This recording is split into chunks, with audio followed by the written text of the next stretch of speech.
هذا المقطع مخصص للشباب اللي يفكر في الاغتراب. طيب، الكثير يسألنا يعني كيف نسوي، بكم التأشيرة، بكم شغل في الإمارات وشغل في السعودية. أنا نصيحتي لكم يا شباب، الواحد لا يفكر في الاغتراب إلا لما يبحث عن الفرص اللي متاحة عنده في بلاده. كلهم في بلاده يا أخي. بعضهم يقول لك الدولة اللي أنا فيها العملة هابطة، حلو، اشتغل يا أخي 3 أشغال. بعضهم موظف حكومة ما يقدر يغطي، حلو، الصباح اشتغل حكومة، العصر اشتغل شغل آخر، واشتغل يا أخي طقطق الدلالات، البيع والشراء، وكذلك اللي هو المشاريع الصغيرة. حتى سايق تاكسي يا أخي، سوي لك علاقات أنت والناس. متى الواحد يفكر بالاغتراب؟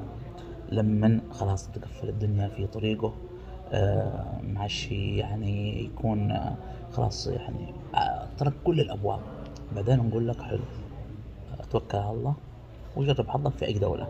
لكن صراحة من البداية بسرعة الشاب،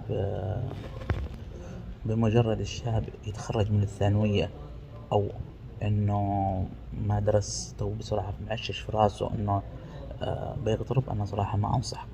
اجتهد واترك كل الأبواب، ثم بعدين تقفلت الدنيا فكر في الاغتراب. هذا وجهة نظري، وشكرا.